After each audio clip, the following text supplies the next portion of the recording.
Et ici aussi, je profite à rappeler. À quel moment on dit qu'un pays, c'est un pays musulman?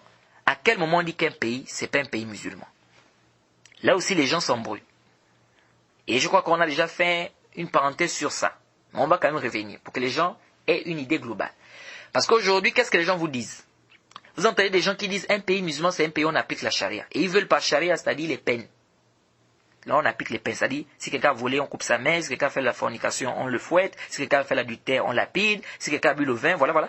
Ils disent, si on applique les sentences là, ça c'est un pays musulman. Donc un pays où on n'applique pas ça, c'est un pays du koufr. Disons là, khata.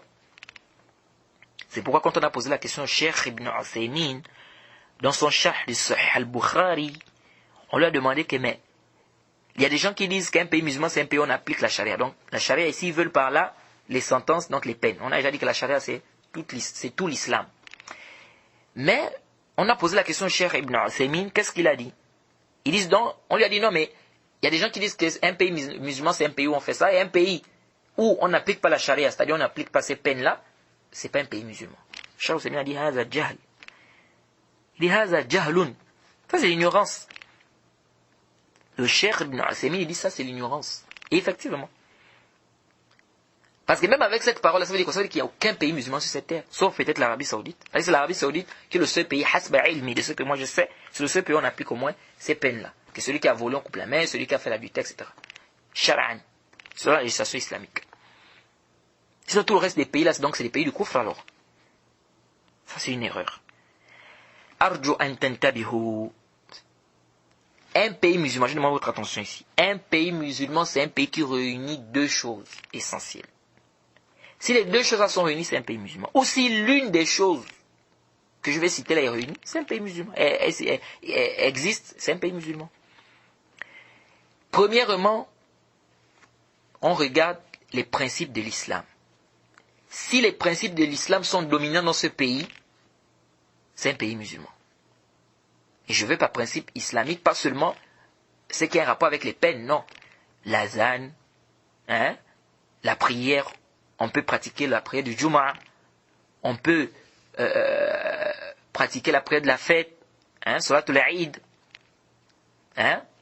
Si c'est un pays où les principes de l'islam règnent, donc on prie, les mosquées sont en grande quantité, on prie, il y a l'azan, on fait la prière du Jumu'ah, on fait les prières du Jama'a, on fait le Eid, sans problème, c'est un pays musulman. C'est pourquoi vous allez voir dans beaucoup d'écoutes, quand on vous définit les pays musulmans, on vous dit quoi? On vous dit ce sont des pays où les principes islamiques, n'est-ce pas, sont apparents. Et là-dedans, on vous donne comme exemple, par exemple, l'azan, on vous donne par exemple la prière, on vous donne par exemple la prière, le Eid. Mais ici, intabi, attention, parce qu'il y a des gens qui comprennent mal ici. Il y a des gens qui pensent ça, et quand ils lisent ça, ils sont un peu embêtés, ils disent, mais comment ça? Un pays où il y a la zan, on fait la prière en Jama, mais presque tous les pays là, ou très peu, sinon la majorité des pays là, sur la terre, on fait la zan. Il y a au moins des musulmans là-bas. Est-ce que vous voyez peu? Non, le Cheikh Ibn Uthaymin a bien expliqué ça dans son livre, le Sharh de Usul al-Thalatha. Dans son Sharh de Usul al-Thalatha, le Cheikh Ibn Uthaymin a bien expliqué cela lorsqu'il a parlé de la partie de la hijra. Lorsqu'il a défini la hijra, c'est quoi la hijra, quitter un pays du koufr, d'un pays islamique et tout, il a expliqué c'est quoi un pays islamique, c'est quoi un pays musulman. Et il a expliqué ce point-là, cette choubha-là, que non. C'est pourquoi le Cheikh Ibn Uthaymin, quand il a défini, il a dit quoi? Il dit où les principes islamiques sont apparents de manière générale, de manière globale. C'est-à-dire quoi? C'est-à-dire, ce sont les principes islamiques qui dominent dans ce pays. Le Cheikh Uthaymin a bien expliqué, ça doit être shamil, ça doit englober le pays. Il dit pourquoi? Pour faire sortir les pays à qalliyat islamiyya, c'est-à-dire les pays où on est à minorité islamique, où il y a des minorités islamiques. Parce que si on dit seulement l'azan, la prière en jama, mais sinon on va dire que tous les pays du monde entier sont des pays musulmans, sinon quelques pays, parce qu'il y a très peu de pays où on est interdit par exemple de faire l'azan, etc. Mais sinon la majorité des pays, il y a au moins des musulmans, il y a des mosquées compris. C'est pas ça le mourad. Il faut que ça soit abondant, ces principes-là doivent être les principes dominants dans le pays.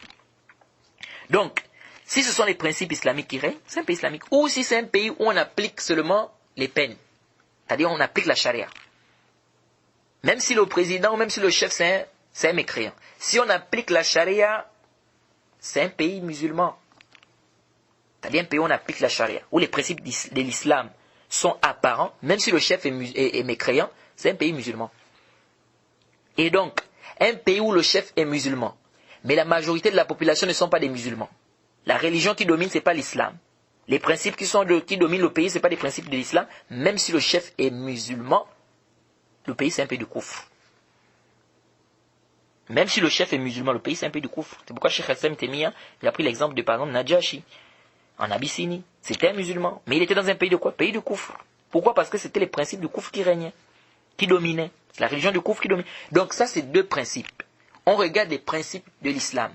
Quels sont les principes qui dominent? Donc quand on voit par principe, déjà vous voyez quelle est la religion qui domine en fait. C'est la religion de l'islam ou c'est la religion des koufars? Jade. Donc ça c'est premier point. Et on regarde aussi, est-ce qu'on applique la charia? Ou bien, pour en un mot, est-ce que la majorité des gens sont des musulmans? Est-ce que vous suivez? Donc on a deux choses. Soit, ce sont les principes de l'islam qui sont apparents et qui sont dominants dans le pays. Et quand on parle déjà par principe de l'islam, ici vous voyez déjà quelle est la religion qui domine dans le pays. Donc quelle est la population, la majorité de la population, c'est des musulmans, oui ou non? Et on a un autre côté, le côté de la charia. Si la charia est appliquée, c'est un pays aussi islamique. Mais ce n'est pas une condition, ce n'est pas une condition que la charia soit appliquée pour que ça soit un pays musulman. Non, si la majorité des habitants du pays sont des musulmans, ou la majorité des principes qui sont appliqués dans le pays, c'est les principes de l'islam, c'est-à-dire Zahiran, les mosquées sont dominantes et tout, la zan, tout ça, même si ici, on n'applique pas les peines, le côté des peines là, celui qui vole en coupe la main, c'est un pays musulman. Donc l'Égypte, c'est un pays musulman. Syrie, machin, tout ça, les pays à majorité musulmane, c'est des pays musulmans. Donc ça, il faut faire très très attention parce qu'aujourd'hui, beaucoup de gens s'embrouillent, beaucoup de gens ne comprennent pas c'est quoi un pays islamique, c'est quoi un pays qui n'est pas islamique. Et on fait le takfir n'importe comment. Et j'avais eu un grand débat avec mon professeur en classe sur cette question-là. Parce qu'il est venu avec un fikr qui était fikr des Khawarij. Et à la fin, alhamdulillah, le professeur à la fin, il nous a dit non, mais c'est pas ce que moi je disais. Moi je ne disais pas qu'un pays islamique, c'est seulement un pays où on applique la charia, c'est-à-dire les peines capitales, etc., etc. Il dit mais attends, on a passé des heures et des heures ici à débattre sur la question. Et après, le professeur vient et dit non, c'était pas ce qu'il avait dit. Vous voyez? Bref, donc pour dire qu'on doit apprendre la religion, parce que si on n'apprend pas la religion, c'est compliqué.